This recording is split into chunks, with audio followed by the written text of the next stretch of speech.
Good morning, everybody. I'm not James, but you might be. And this is Earthbound. Let's play the minimal spending run. Last time, we cleared out Belch's base, briefly returned to Onett, and dropped off a bunch of stuff we're never going to use again. Now, today, we're back in Threed, and we're going to head eastward.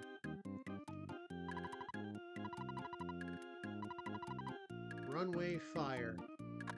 Obviously, that's the Runaway 5. In Japanese, their name is the Tonzara Brothers. In Japanese, that pun was Donburi Brazier. I don't know why I said Brazier like that. Donburi is the kind of bowl that they serve katsudon in. So basically like a bra made out of those bowls.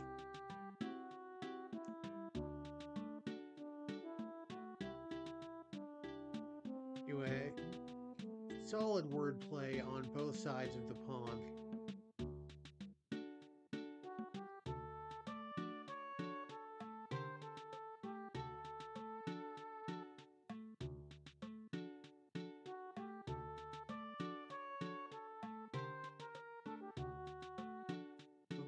And yes, Foresight is our ultimate destination. But before we can get there, first we gotta cross the desert. Now I did have the option to go by bus, but that doesn't really help. Drugs. You gotta have drugs.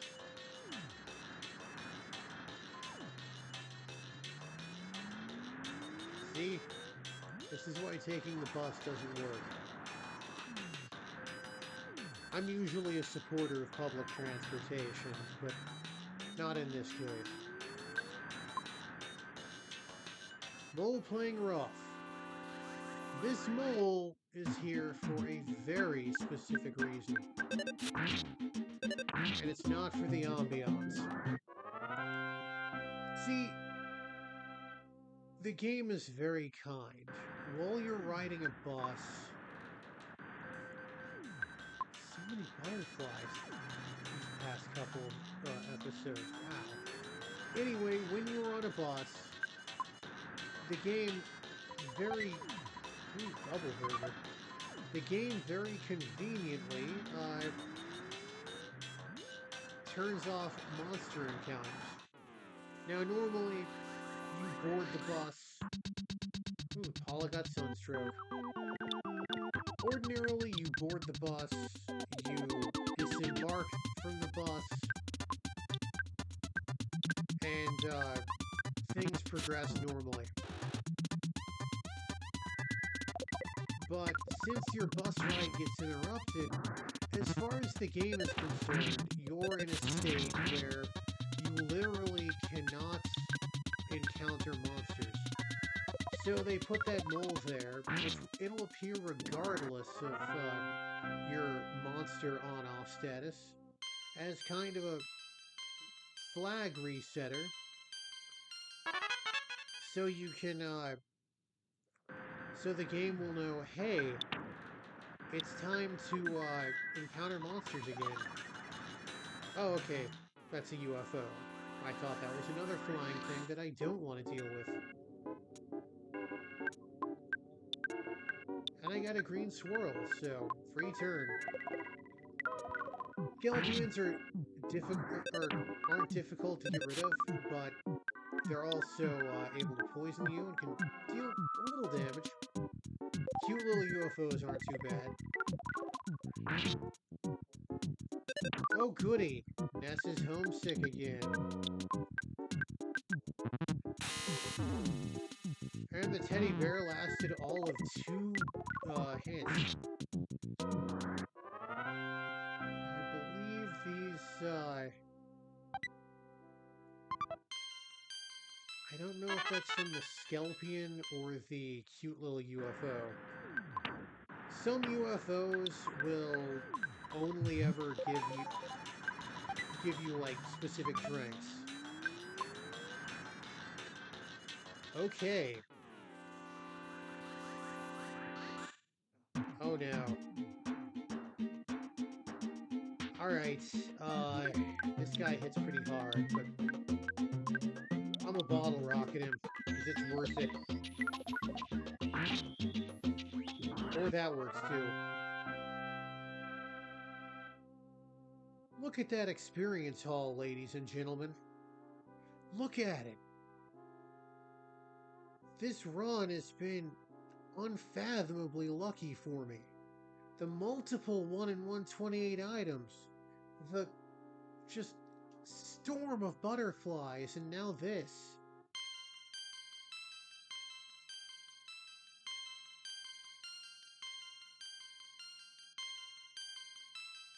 Jeff's IQ went up by 3. Folks, he can repair that laser. But yes, if you ever see one of those things in the desert, chase it.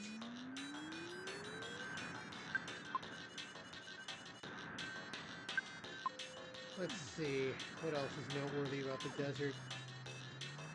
I really don't want to deal with those buffalo.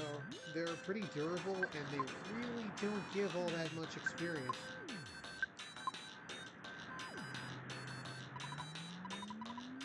So, we're gonna come across this miner. Wants to dig for buried gold. He's starving. I'll give him a bread roll, because I'm not gonna eat it. And as a thank you, we're getting free gold. This,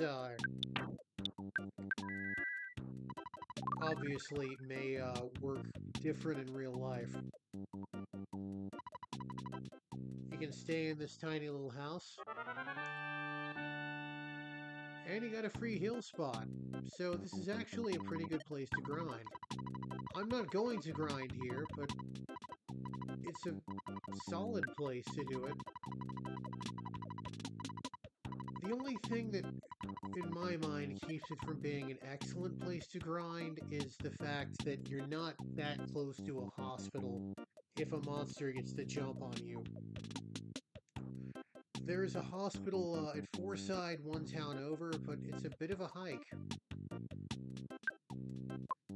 Oh yes, let me call Mother.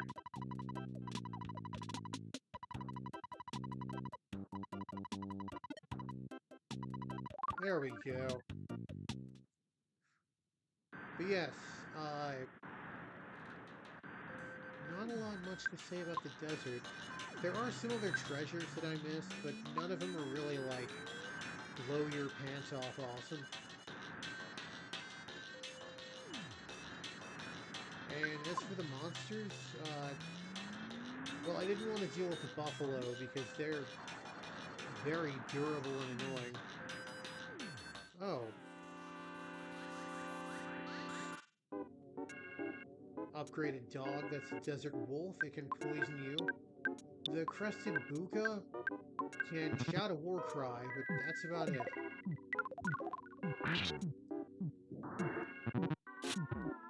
Oh yes, it can also smash you. I'm not going to play around. I'm going to go ahead and life up.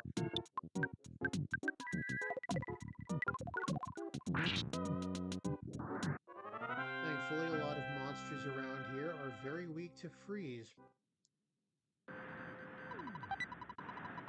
Okay, yes. That's the thing that I wanted.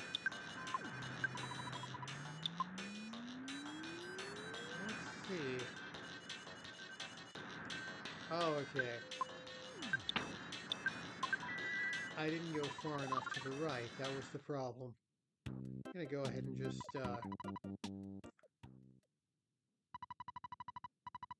there we go.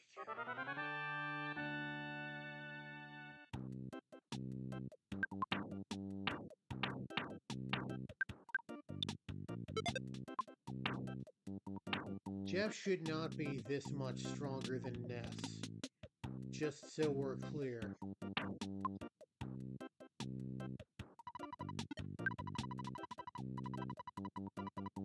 Ness is supposed to be your strongest physical attacker by far.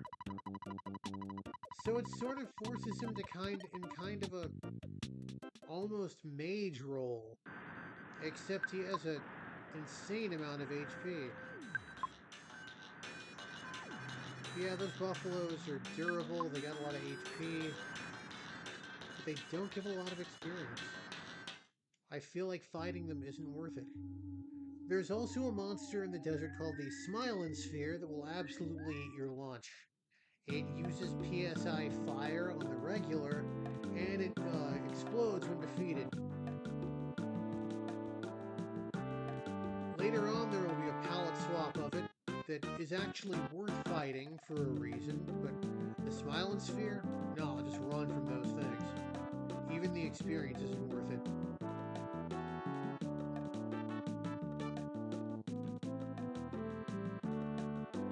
I want to say there's also a variation on the... Ooh, new old guy dropped. I want to say there's also a variation on the... little UFO.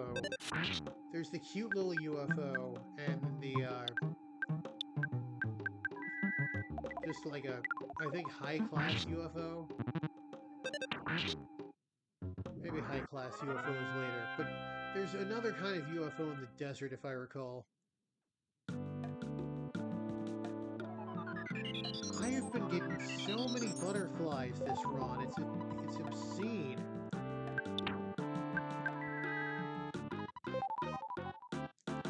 How my HP was. Everyone's got all their HP. Anyway, this is Fourside. Try to guess which major American city it's based off of. There's another butterfly. What on earth? That's right. This city is based on none other than Pittsburgh, Pennsylvania. Or not. There's not a whole lot we can do here right now. We just kind of have to progress the plot, but I think I'm going to show you all around because I really like this city.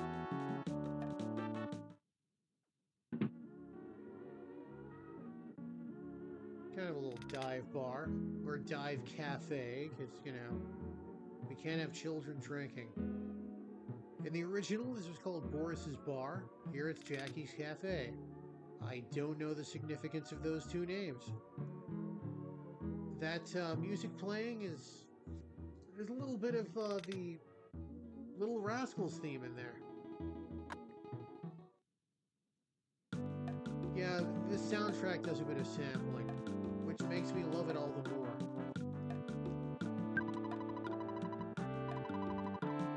Yeah, but I don't want to buy any junk. Here's the hospital. So yeah, you can see why getting knocked out in the desert can be a losing proposition. The Monotoli building, not much we can do in there. Department store, temporarily closed. Dwarg. Well, that's ominous. And then finally a bakery. So yeah, Foresight in a nutshell.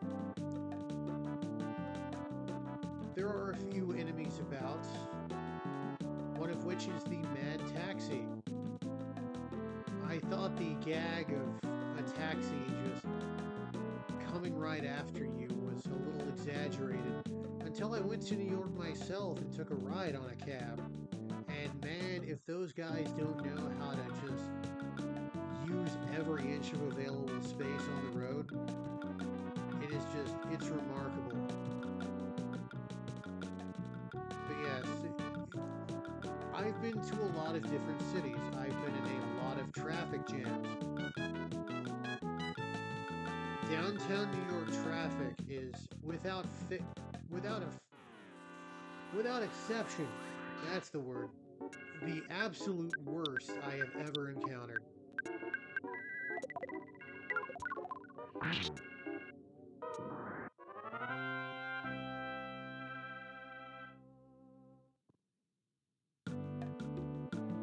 Anyway, I'm gonna duck into this hotel, save, and then... You know that total I've been updating? Well, I've got some sad news, viewers. It's gonna go up a little next time. That's right. We're gonna have to spend money. I'm not James, but you might be. Now get out of my hotel.